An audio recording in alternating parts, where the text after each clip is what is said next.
Amén, hermano. Damos gracias al Señor por estar reunidos una vez más. Gracias le damos al Señor por una nueva oportunidad que nos da de hacer las reuniones de grupo aquí en el kilómetro 43 de la ruta 3, en Virrey del Pino. Estamos juntos con la compañía de mi esposa, de mi hijo Timoteo, de mi mamá, de la hermana Mica, del hermano Germán y de sus hijos. Agradecidos al Señor, hermano, por poder estar aquí, por poder compartir la palabra de Dios, por esta dirección que el Señor nos da para poder establecer la iglesia local en esta localidad y así poder extender esta gracia. Le damos gracias al Señor por la vida de cada uno de nosotros.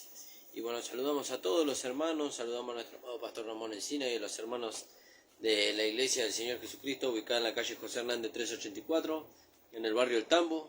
Los hermanos están reunidos en esta hora también. Y bueno, agradecemos al Señor por eso, hermano. Vamos a orar en esta tarde y vamos a ir a la palabra del Señor. Amén, gracias. Padre amado, te damos gracias. Muchas gracias, Señor, de poder estar reunidos junto con los hermanos. Te rogamos, Señor, que tú nos estés bendiciendo, que tú nos estés guiando y fortaleciendo. Que tu gracia, Señor, se pueda manifestar a nosotros, Señor, como lo ha sido siempre, Señor. Dando a conocer tu carácter, Señor, dando a conocer tu vida a través de nosotros y en nosotros. Bendice a cada uno de tus hijos, Señor. Bendice a los hermanos que nos están viendo, Señor. Obra la transformación, Señor, por medio de tu palabra en cada uno de nosotros. En el nombre de Jesús. Amén. Amén, hermano. Vamos a leer ahí en el libro de Romanos. No sé si ustedes se acuerdan lo que estuvimos viendo el jueves pasado.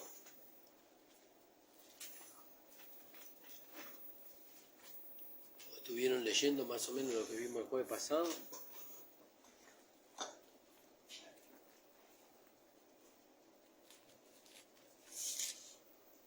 Estuvimos leyendo ahí en el 1.5, ¿verdad? Qué amor. Gracias, Señor Jesús. Gracias al Señor porque todas las cosas ayudan para bien, dice la palabra del Señor. A los que amamos a Dios, dice. 1.5. Hermanos. Y por quien recibimos la gracia y el apostolado, Sí. para la obediencia a la fe en todas las naciones por amor de su nombre. Sí. Y eso estuvimos viendo el día jueves. Dice, por quien recibimos la gracia. Y habíamos visto por quien recibimos la gracia, ¿verdad? No sé si se acuerdan. ¿Por medio de quién recibimos la gracia? Por medio de Cristo. ¿Se acuerda el versículo, hermana Mica? ¿Lo habíamos visto? De que por quién vino la gracia. Ahí en el libro de Juan. En Juan 1.17. Vamos a ir cambiando un poquito la forma de las reuniones. La reunión la vamos a hacer entre todos. Porque si no, esto es un monólogo. Uno habla y todos escuchamos. Pero la podemos hacer entre todos, compartiendo lo que el Señor nos va dando en cada palabra. Eso sin obligación, en la medida que el Señor nos da.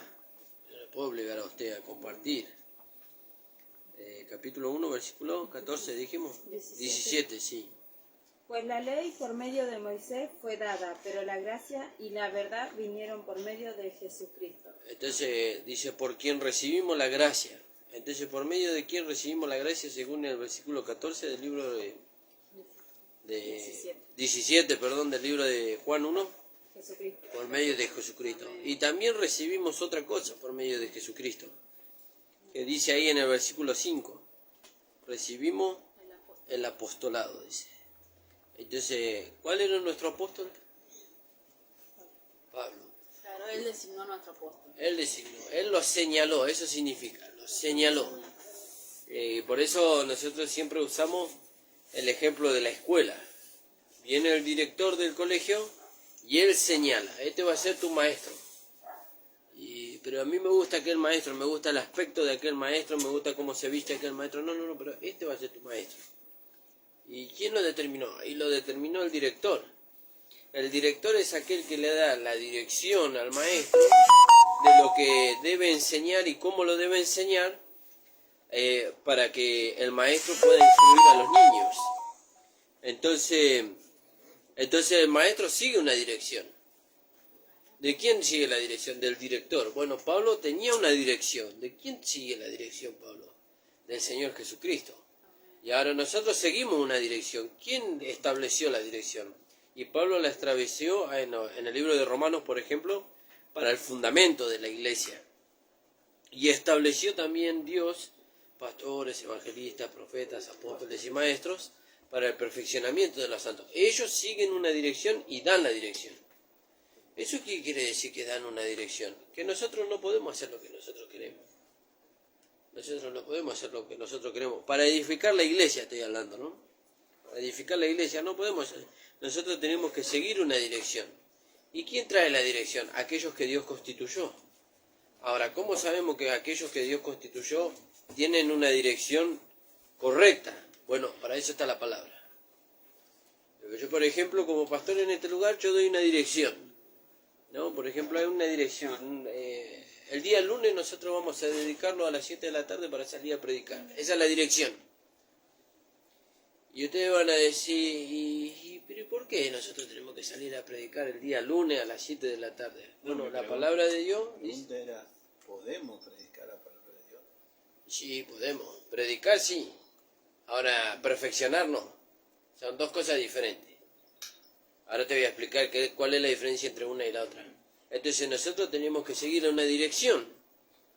Y la dirección, ¿quién la estableció? Y Dios la establece a través de los pastores, por ejemplo. Entonces está la dirección. ¿Cuál es la dirección? Tenemos que salir a predicar. Tenemos que salir a predicar. Tenemos que predicarle a las almas que hay una vida diferente. Tenemos que predicarle a las almas que hay una esperanza para el mundo, ¿no? Entonces hay una dirección. ¿Y por qué yo tengo que seguir la dirección? Bueno, tenemos que ir ahí a Hebreos capítulo 13, versículo 7. Vamos a leer ahí. 13:7. Establecer esto de la dirección no es fácil. Pero si esto se establece al principio, la edificación va a ir bien. Porque si no establecemos la dirección al principio, entonces cada uno de nosotros va a hacer lo que quiere, de la manera que quiere, ¿no? Y entonces es como que uno de nosotros vaya a edificar una casa y uno empieza por el fundamento y el otro quiere poner la ventana, y el otro quiere poner la puerta, y el otro quiere poner la perilla de la luz. Entonces no se puede edificar, porque cada uno de nosotros quiere hacer lo que uno quiere. Ahora tenemos que seguir una dirección. Bueno, Dios establece quién es el que da la dirección y cómo se sigue esa dirección. Y bueno, ¿y quiénes son los que dan la dirección? Y bueno, ahí está lo que habíamos leído en Efesios 4:11. Él constituyó, dice, apóstoles, evangelistas, profetas, pastores y maestros para perfeccionar a los santos. El hecho de perfeccionar a los santos es darle la dirección que tienen que tomar. Y cuando nosotros le damos la dirección que tienen que tomar, entonces los hermanos tienen que ver. Si la dirección viene conforme a la palabra, la tienen que seguir y tienen que ver cuál es el resultado. ¿Cuál es el resultado? ¿Qué produce primero en mi vida y qué produce en el grupo, en la congregación?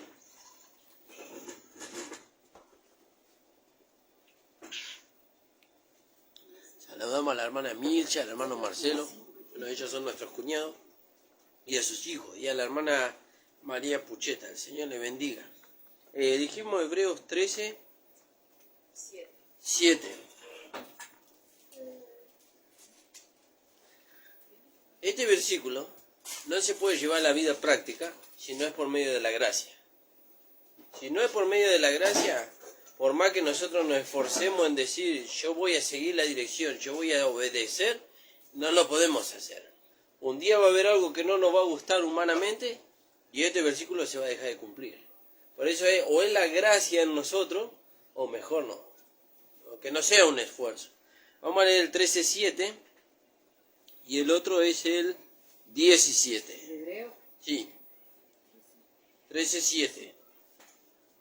Acordaos de vuestros pastores, que os hablaron la palabra de Dios. Considerad cuál haya sido el resultado de su conducta, e imitad su fe. Fíjese que le dice imitar su fe. Ahora, ¿dónde se ve la fe? La fe es lo que yo creo de la palabra de Dios. ¿Dónde veo yo la fe? Acá te dice, acordaos de vuestros pastores, dice, que os hablaron la palabra de Dios. Considerar es observar. Considerar, dice, el cual haya sido el resultado de su conducta e imitar su fe. ¿Dónde se ve la fe del pastor? En la conducta. En la conducta. Por eso Pablo, cuando él se presenta, creo que es a los filipenses nomás, él se presenta a los filipenses, él dice, lo que oíste, lo que viste, dice, en mí, dice, esto hace. Él se presenta como ejemplo. Ese está en el 4.8. 4.7 o 4.8 de Filipenses.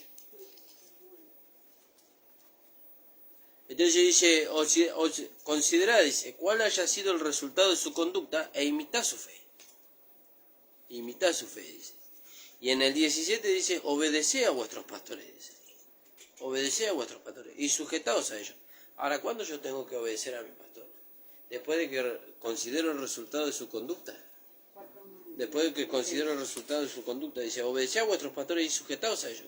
Porque ellos velan, dice, por vuestras almas. Los pastores dan cuenta a Dios por las almas de los hermanos que tienen a cargo. Es como ustedes con sus hijos. ¿Quién le va a pedir cuenta a ustedes si su hijo está mal atendido? ¿A quién le van a pedir cuenta? A ustedes que son los padres. Bueno, Dios, ¿a quién le va a pedir cuenta de la iglesia si Dios la puso a cuidado del pastor? ¿A quién le va a pedir cuenta? Y al pastor le va a pedir cuenta. Por eso dice, obedeced a vuestros pastores. Si la dirección que el pastor está dando es conforme a la palabra de Dios, nosotros la tenemos que seguir. La tenemos que seguir. ¿Por qué? Porque de eso depende la recompensa del pastor delante de Dios. Qué responsabilidad, ¿no? Es una responsabilidad muy grande. Dice, obedeced a vuestros pastores y sujetaos a ellos, porque ellos velan por vuestras almas, como quienes han de dar cuenta. ¿Por qué vamos a dar cuenta a los pastores? Por el resultado de la fe en la conducta de los hermanos. Por eso nosotros vamos a dar cuenta. Dice, ellos han de dar cuenta, para que lo hagan con alegría y no quejándose, porque esto no os es provechoso. Habíamos dicho, hermana, en Filipenses, ¿no? Filipenses 4:9. Lo que aprendisteis y recibisteis Sí. y oísteis y visteis en mí, esto haced, y el Dios de paz estará con vosotros. Fíjese, ahí Pablo se presenta como ejemplo a los hermanos. Ahí él se presenta como ejemplo lo que oíste, lo que aprendiste, lo que recibiste y lo que viste, dice en mí. Y acá Pablo le escribe a los hebreos, dice, obedeced a vuestros pastores, sujetaos a ellos. Pero en el 7 dice, acordaos de vuestros pastores que os hablaron la palabra de Dios y considerad cuál haya sido el resultado de su conducta, dice. Imitad su fe. ¿Dónde veo yo la fe del pastor? En la conducta. En la conducta veo la fe del pastor. Pablo en un versículo dice, yo por lo que creí, dice, hablé. Y nosotros por lo que creemos, hablamos. Entonces, lo que creemos nosotros hablamos, lo que creemos de la palabra de Dios lo hablamos, y no solamente que lo hablamos, sino que hay una conducta consecuente a lo que hablamos. Entonces eso es lo que respalda. Eso es lo que respalda. Pero volviendo allá a Romano, dice, y por quien recibimos la gracia y el apostolado, ¿no? Recibimos el apostolado que nosotros recibimos, es el apostolado del apóstol Pablo. Segunda de Timoteo 1:11 dice que él fue constituido por Dios predicador, apóstol, predicador y maestro de los gentiles. Él.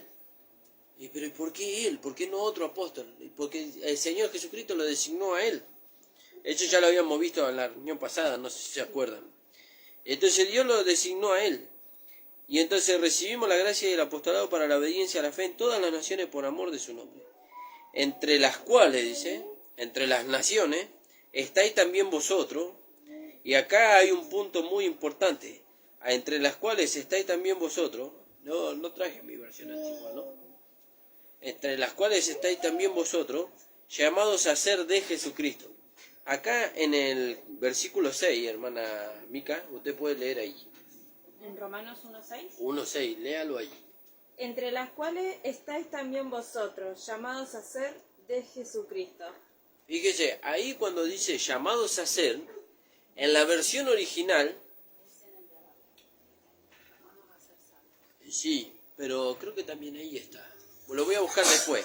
Bueno, en la versión original no dice llamados a ser, igual que en el versículo siguiente. En el versículo siguiente dice, a todos los que estáis en Roma, amados de Dios, llamados a ser santos. En la versión original, en la traducción original, no dice llamados a ser, sino que dice llamados santos. Llamados santos. Una cosa es ser llamado santo y otra cosa es ser llamado a ser santo. Una cosa es ser llamado santo y otra cosa es llamado a ser santos. La palabra santo, sí. ¿Ver la diferencia? Claro. Es difícil ver la diferencia. ¿Ve la diferencia entre llamado santo y llamado a ser santo? Claro, que en uno es como que te define y el otro es como que podrás, algo así. Claro, claro, exactamente eso. Bien. Porque, por ejemplo, cuando la palabra dice en el original llamado santo, le está dando una posición. Le está dando una posición. Usted es delante de Dios, usted es santa. Usted es santa. ¿Qué significa la palabra santo? Separado del mundo para Dios. Usted es santa. Ahora, cuando nosotros usamos la traducción que se usó después de muchos años, se fue traduciendo la Biblia y se fueron agregando palabras. Y, por ejemplo, la palabra que se fue agregando es hacer. Hacer. Y nosotros no somos llamados a ser santos. Porque si nosotros somos llamados a ser santos, hay algo que nosotros tenemos que hacer para llegar a ser santos. ¿Entiende, hermana? ¿Yo? Si nosotros somos llamados a ser santos, hay que hacer algo para llegar a ser santos. Y nosotros no podemos hacer nada para poder llegar a ser santos. Todo lo hizo Cristo. Porque acá en el libro de Romanos, nosotros estamos viendo nuestra posición. Nuestra posición. Lo primero que Dios nos hace saber a nosotros es que somos hijos. Lo segundo que nos hace saber es que somos santos. No que somos llamados a ser. Si yo soy llamado a ser, tengo que hacer una obra para poder ser santo. Es como nos enseñaban a nosotros antes, cuando estábamos en la religiosidad. Cuando nosotros estábamos en la religiosidad, nos enseñaban a nosotros que teníamos que mantener una conducta intachable. Y después, fíjese que ni aún así manteniendo una conducta intachable, nosotros llegábamos a ser santos en vida. Teníamos que morir y después de pasado no sé cuántos años, alguien consideraba nuestras obras mientras que estábamos en el cuerpo para llevarnos a ser santos. ¿No? Pero ahora no. Ahora nosotros somos santos por el sacrificio de Cristo. Pero aún así hay algo que no cambia. En la religiosidad nos enseñaban que nosotros llegábamos a ser santos después de la muerte.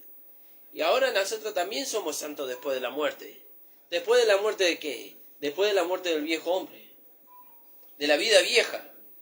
Porque el hombre viejo, la vida de vieja, nunca llega a ser santo. Nunca llega a ser santo. El que es santo es la nueva creación. ¿Quién es la nueva creación? El que nació de nuevo. ¿Cuándo nacemos de nuevo? Cuando recibimos a Jesucristo como nuestro Señor y Salvador. Después lo pueden mirar por internet. ¿No? ¿Sí? Y entonces somos llamados a ser santos. No, nosotros somos llamados santos. ¿Por qué? Porque hemos muerto y hemos nacido de nuevo. Y si hemos nacido de nuevo, entonces somos santos. Esa es nuestra posición delante de Dios. Santo significa sin mancha y sin arruga. Santo, sin culpa delante de Dios. Separado para Dios.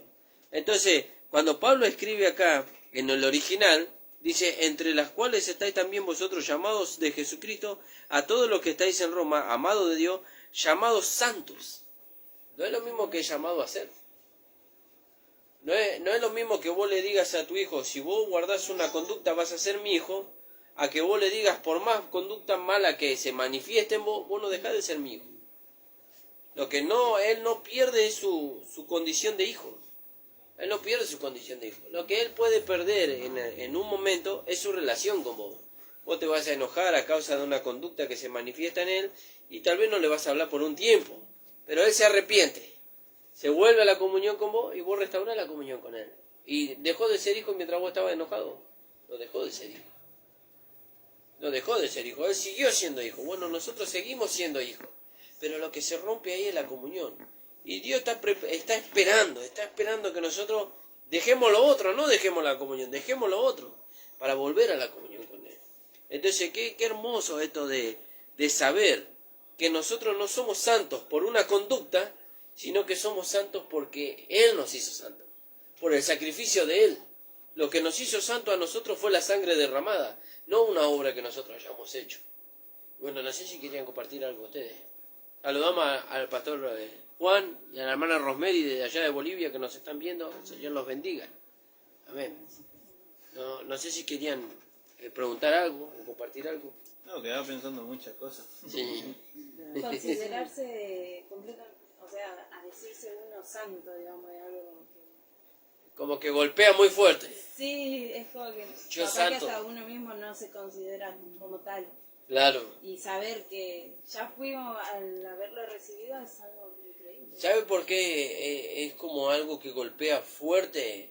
Porque es algo que la mente natural no puede entender. No puede discernir la mente natural que nosotros seamos santos en nuestra posición, no porque nosotros hayamos hecho algo, sino por los méritos de Cristo. Dice ahí en 1 Corintios 1:30, dice, Él fue hecho por Dios para nosotros, dice, sabiduría, justificación, santificación. Santificación. Yo soy santo porque Cristo es santo. No porque yo haya hecho algo. ¿Qué vas a hacer santo vos si vos tenés malos pensamientos? ¿Qué vas a hacer santo vos si vos tenés cada sentimiento, si vos tenés cada expresión? No, yo soy La santo. pregunta misma, ¿vos te considerás santo? Es Sí, como que... claro, pero ¿por qué yo me considero santo? Porque yo me miro en Cristo.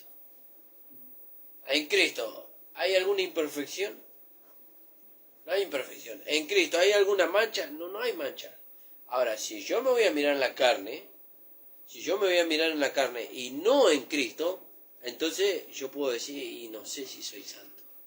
Si me miro en la carne. Pero como dice el apóstol Pablo en 2 de Corintios en el capítulo 10, vamos a leerlo ahí. Capítulo 10.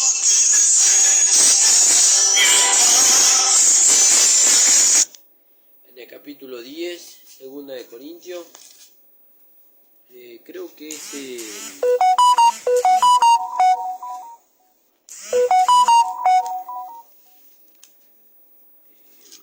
donde dice que nosotros no andamos por vista, dice, sino andamos por fe.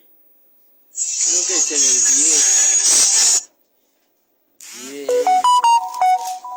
Ahí donde dice que las armas de nuestra milicia no son carnales, amor. En el 10, 4, 5, 6. Sí, en el 3, hermana Mica, si quiere leer ahí. Pues aunque andamos en la carne, Sí, fíjese. Pues en el 1 dice, yo Pablo os ruego por la mansedumbre y ternura de Cristo. El hablar de la gracia es tan hermoso. Es tan hermoso. Moisés dice que no nos podíamos acercar al monte Sinaí, dice, porque lo que se oía desde el monte Sinaí y lo que se veía era tan terrible. El monte Sinaí habla de la ley. Era tan terrible que ellos tenían temor, dice. Moisés dijo, estoy espantado y temblando, dice, por escuchar lo que se oía ahí en el monte Sinaí. Pero Pablo después escribiendo, creo que es en el libro de Gálatas, dice, no nos hemos acercado al monte que se podía palpar. No nos hemos acercado al monte Sinaí, sino que nos hemos acercado a la ciudad celestial, dice, al monte de Sión, ¿no? A donde Dios está manifestando su gracia, a donde nos podemos acercar confiadamente. Alabado sea el nombre del Señor. Entonces dice, yo Pablo ruego por la mansedumbre y la ternura de Cristo. Yo dice que estando presente ciertamente soy humilde entre vosotros, mas ausente soy osado entre vosotros. Os ruego pues que cuando esté presente no tenga que usar de aquella osadía, de aquella firmeza, eso es osadía, con que estoy dispuesto a proceder resueltamente contra algunos que nos tienen como si anduviésemos según la carne, nos juzgan como si anduviésemos según la carne.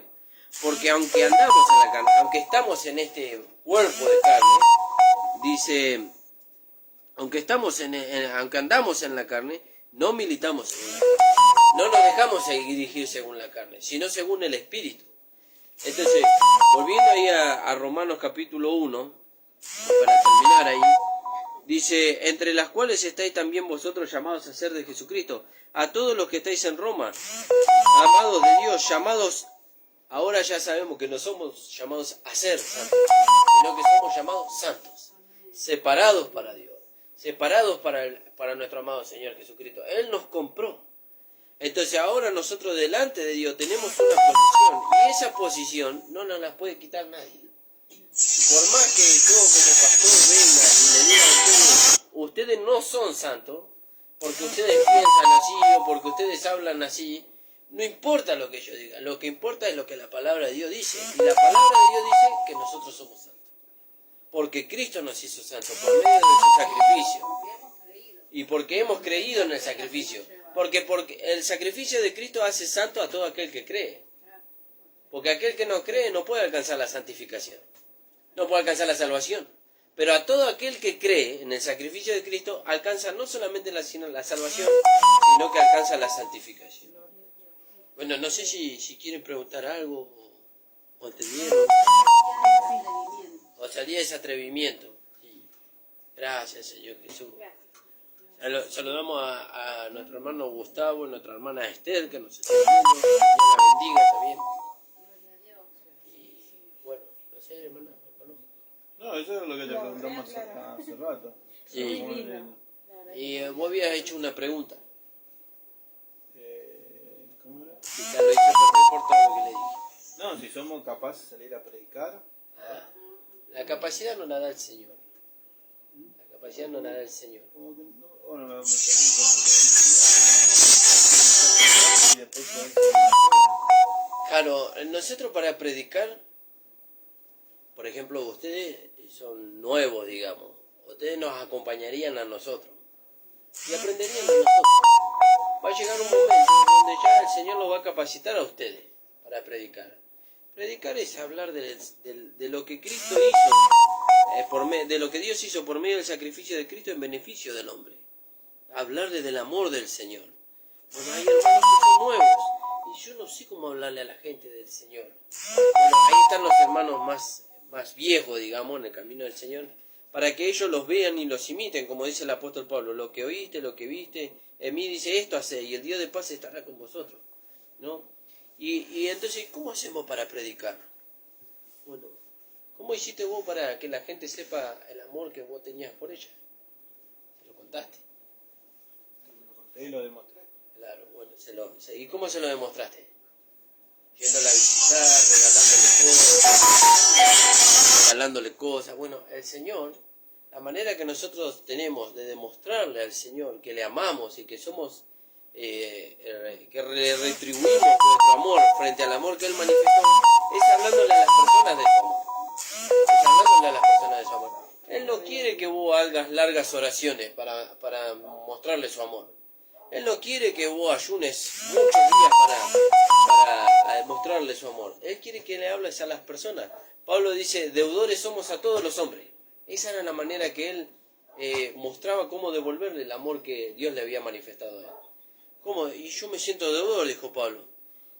Pero se encontró que con la humanidad que él tenía, no tenía capacidad de devolverle el amor al Señor. Porque el Señor, vos fíjate qué amor tan grande tuvo para con nosotros, que Él murió por nosotros. ¿Y qué más grande que eso podemos hacer nosotros? Nada. Entonces, ¿qué dice el Señor? ¿Vos querés hacer algo por mí? Predicar el Evangelio, hacerle saber a las personas cuán grande amor yo tuve por las personas. Y bueno, y esa es la manera que nosotros le devolvemos el amor al Señor, predicándole al pecador, haciéndole saber. Y no sé cómo, bueno, cómo se aprende a predicar. Y Jesús nos mostró una manera de cómo se aprende a predicar. Y los hermanos del principio predicaban, el Señor le ama. Y bueno, y la persona era conmovida. Hoy eso del Señor te ama ya no es suficiente, ¿no? Y entonces el Señor tiene una vida diferente. El Señor tiene una vida diferente. El Señor no quiere que vos te vayas a la condenación. El Señor quiere que vos vengas al conocimiento de la verdad y seas salvo. ¿Qué es eso, el conocimiento de la verdad? Y que vos conozcas la palabra, que vos conozcas la voluntad de Dios para tu vida. Dios no hizo al hombre para el infierno, ni tampoco hizo al infierno para el hombre. Dice la palabra de Dios que Dios hizo al infierno para Satanás y todos aquellos ángeles que se rebelaron contra Dios. No para el hombre. Para el hombre hizo el paraíso. ¿Y cómo alcanza el hombre el paraíso? Y no lo alcanza por buena conducta, lo alcanza por la fe en Jesucristo. Y ahí sale la práctica constante, continua. Pero ahora nosotros entendemos que eso una sola persona no lo puede hacer, sino que eso tenemos que hacerlo como grupo, en el caso de nosotros, porque todavía nosotros no somos una iglesia. ¿Por qué no somos una iglesia? Porque la iglesia se constituye de muchos hermanos. ¿Cuántos hermanos? No sabemos. Dios dice de muchos, de muchos. Hay hermanos que tienen congregaciones de 600, 700 personas y aún así ellos se consideran un pequeño grupo, porque la iglesia se constituye de muchos hermanos. ¿Y cuándo se va a acabar el número de la iglesia? No lo sabemos. Mientras tanto seguimos predicando el Evangelio. Y el Espíritu Santo, como dice ahí en el libro de Hechos, el Espíritu Santo va añadiendo. Yo no añado a los hermanos a la iglesia. Yo no los forceo a ustedes a venir. El Espíritu Santo los movió. Porque ustedes podrían estar tranquilos en su negocio, vendiendo, y nosotros haciendo la reunión acá. Pero el Espíritu Santo los inquietó y los movilizó. Bueno, así el Espíritu Santo moviliza a otros hermanos. A otros hermanos. Despierta el espíritu, despierta el interés de otros hermanos para la gracia, para saber que ¿quién murió por mí? ¿Quién se ofreció en la cruz por mí? ¿Por qué Jesucristo dio su vida por mí? Y ahí viene el interés. ¿Qué es eso del cuerpo de Cristo? ¿Qué es eso de que yo soy parte del cuerpo de Cristo? ¿Y eso de dónde salió? ¿Quién enseña eso en la Biblia? Y eso lo enseña el apóstol Pablo. Pero nadie habla de las enseñanzas del apóstol Pablo. Hay un pequeño grupito allá que se congrega que habla de las enseñanzas del apóstol Pablo. Y me voy a arrimar ahí a los hermanos a ver qué puedo sacar y qué puedo aportar. Y ahí se va formando la iglesia. Ahí se va formando la iglesia. Nuestro anhelo tiene que ser el anhelo del Señor. ¿Cuál es el anhelo del Señor? La formación del cuerpo de Cristo en la localidad. Ese tiene que ser el anhelo. Cuando ese sea nuestro anhelo, entonces nosotros le vamos a hablar a las personas. Vos sabés que Jesús tiene una vida diferente para vos. Y bueno, y así se va extendiendo la gracia. No sé si contesté tu pregunta. Sí. No sé si hay otra pregunta. Saludamos al hermano Sergio Acosta que nos está viendo también.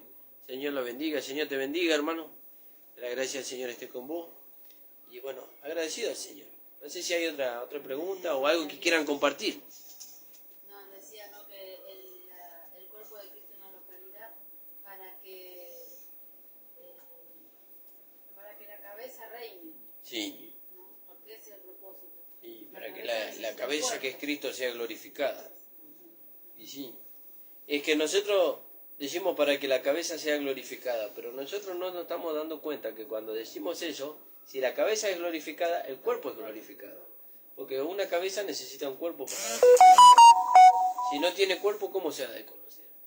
Y entonces ahí vemos, si Él es glorificado, nosotros somos glorificados. Recibimos la misma gloria, el mismo reconocimiento. Así que bueno, si nadie tiene más nada para compartir, vamos a orar y nos vamos a despedir. Así que bueno, saludamos a todos los hermanos. Esperamos que hayamos sido de bendición para ustedes, hermanos. Y bueno, y si ustedes nos quieren visitar la próxima reunión, estamos aquí en la calle Antonio Pillado 6052 en el kilómetro 43.